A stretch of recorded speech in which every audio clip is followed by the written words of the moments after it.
Even in the high-end world of jewelry, Cuban link chains are a symbol of luxury.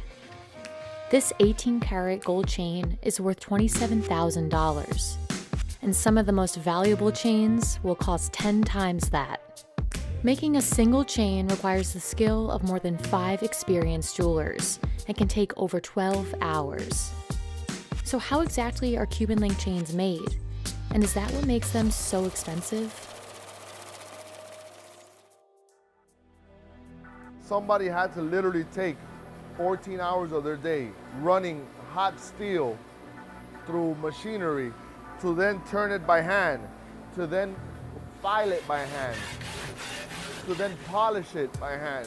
You're not just wearing a chain, you're wearing somebody's blood, sweat, and tears and passion around your neck.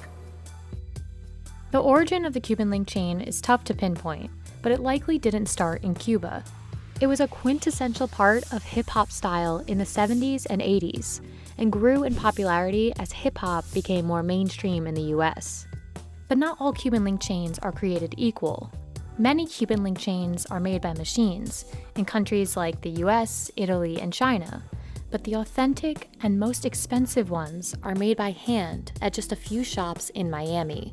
When you move into the higher end of Cuban link chains, which you get into the $50,000, $80,000, $100,000 chains, those have to be handmade.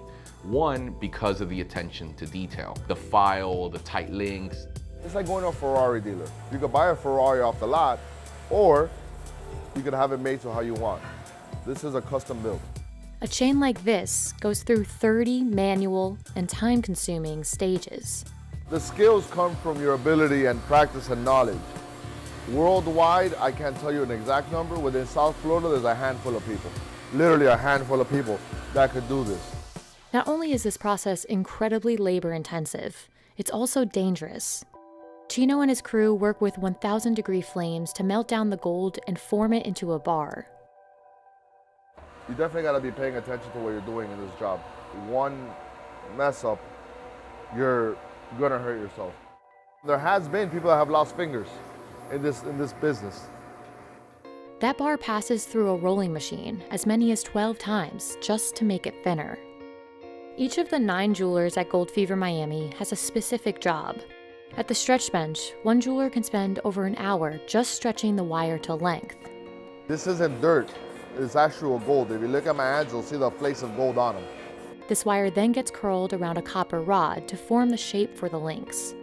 For smaller chains, a drill gets the job done, but thicker ones need the strength of 2 jewelers. The most crucial stage of the process comes next. It also requires the most skill. The soldering is the most intricate part of what you're doing. Essentially what you're doing is you're heating up gold. And right before it begins to break down and melt, you're introducing solder. Solder is another type of metal that's used to permanently close each link. So it's the balance of applying the right amount of flame with the right amount of technique to when those 2 metals meet, that solder melts and fuses into the gold. So if you left too long, the whole thing is just liquid gold. If done way too early, the solder won't melt properly and you won't get that fusion between the links. You can't mess that up, or you're gonna create gaps in the chain, and you can't be scared to stop and just do it all over again. It's no secret the price of gold plays a part in determining the cost of these chains. An ounce of gold costs $1,700 today. But even the most high-end Cuban links are mixed with something else. Gold itself is a very soft material, typically too soft to be made into jewelry on its own. It has to be alloyed with other metals. White gold, for example, is an alloy of gold made of white metals like silver, zinc, and nickel. Those metals make the gold more pliable, allowing it to be stretched and twisted during the jewelry making process, but they can be especially difficult to work with. One small movement can make all the difference. In rare cases with white gold, this can happen. This is the reason why it costs so much. If any one of these links break, you then have to take it back to the soldering table, resolder it, and bring it back here and turn it again. Once the links are properly turned and tightened, the chain will lie flat. A jeweler must then file down the chain so that each side is level and looks exactly the same. And here is where the passion of the jeweler comes into hand to how beautiful he can make that shape.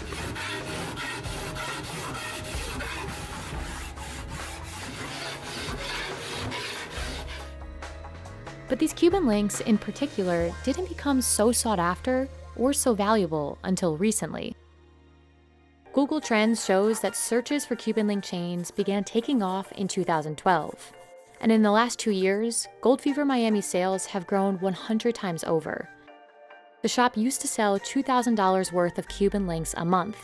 That number is now over $200,000. Whether you're the most famous or you're just starting off, to legitimize yourself as a rapper, you have to have jewelry. And if you have jewelry, you have a Miami Cuban link chain. In 2012, Jay-Z wore one of the priciest Cuban links made at the time, worth $200,000. A year later, Daddy Yankee debuted his 10-kilo Cuban link chain in a music video. And there's even more traction in the music industry now. They're so intertwined with pop culture, more specifically hip hop and reggaeton. Just about every song that has a music video will have a rapper with a Miami Cuban link chain. It's become, in a way, like a status symbol. We have customers that want to match their Rolexes to their chains. These versions are often decked out with diamonds, which naturally makes them pricier. But Gus doesn't see demand slowing for chains like this or the more modest ones.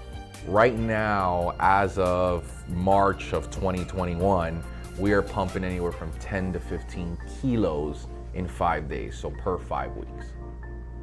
And we still can't keep up with the demand. We still have a wait time of 5 to 7 weeks. This, coupled with the steep price of gold, means prices likely won't drop anytime soon.